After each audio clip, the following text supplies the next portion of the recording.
మౌనిక హత్య కేసులో నిందితుడు రవీంద్ర చెప్పే మాటల్లో నిజమెంత? ఈరోజు అదే అంశంపై ఇప్పుడు పోలీసుల దర్యాప్తు కొనసాగుతుంది.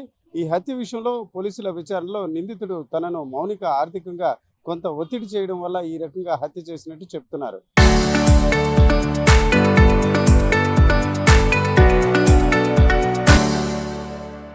అయితే వాస్తవానికి డేటింగ్ యాప్‌లో పరిచయం అయిన తర్వాత వీరిద్దరూ కూడా కొంత సన్నిహితంగా మెలిగారు. అలాగే వివాహానికి సంబంధించి కొంత ప్రపోజల్స్ వచ్చినప్పుడు కూడా ఆమె ఆరోగ్య కారణాల వల్ల కొంత వివాహానికి ఇష్టత చూపలేదు. అయితే ఆ తర్వాత జరిగిన పరిణామాల నేపథ్యాన వివాహం అయినప్పుడు కూడా వీరిద్దరి మధ్య పరిచయాలు యథావిధిగా కొనసాగించారు. ఇవన్నీ కూడా నిందితుడు రవీంద్ర చెప్పే మాటలు. అయితే సహజంగా నిందితులు ఏం చెప్పినప్పటికీ దానికి సాక్ష్యాలు ఉండాలి.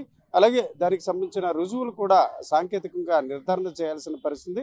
ఈ దశలో నిందితుడికి 14 రోజుల రిమాండ్ కూడా విధిస్తూ న్యాయమూర్తి ఆదేశాలు జారీ చేశారు. ఈ దశలో ఈరోజు రేపు కూడా నిందితుడు ఏదైతే మౌనికకు సంబంధించి కొన్ని ఆరోపణలు చేశారో, ఆర్థికంగా తనను ఒత్తిడి చేసింది, చాలా సందర్భాల్లో డబ్బులు ఇచ్చినట్టు అతను చెప్తున్నారు. అయితే అందులో ఎంత మేరకు వాస్తవం, సహజంగా ఫోన్‌పే గానీ ఇతర మార్గాలుగా బ్యాంక్ లావాదేవీలు జరిగాయా అన్న కోణంలో కూడా ఈరోజు విచారణ కొనసాగుతుంది.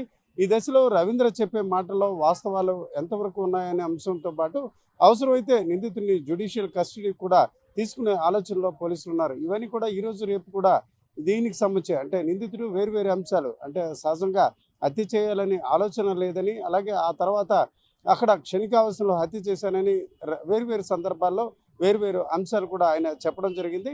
ఏదేమిటికి పథకం ప్రకారం నిందితుడు ఆమెను హత్య చేశాడు. అందుకే ఆమెను ఒక పథకం ప్రకారంగా ఎన్ఈడి జంక్షన్‌కి రప్పించి అక్కడ బైక్ ఎక్కించుకొని గాజువాకలోని ఎల్బీ నగర్‌కి తీసుకెళ్లాడు. అనంతరం అక్కడ ఆమెను పేక చంపి ఆ తర్వాత వాష్‌రూమ్‌లోకి తీసుకెళ్లి ఆమె శరీర భాగాలను 3 ముక్కలుగా చేసినట్టు నిందితుడు చెప్పిన మాటలు బట్టి తెలుస్తుంది.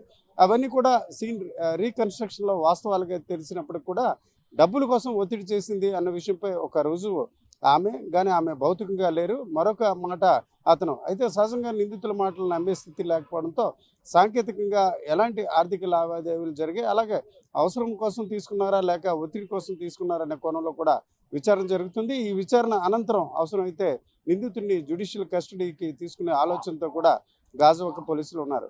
కెమెరా పర్సన్ తిరుపతితో రామచంద్ర, ఆర్టీవీ, విశాఖపట్నం.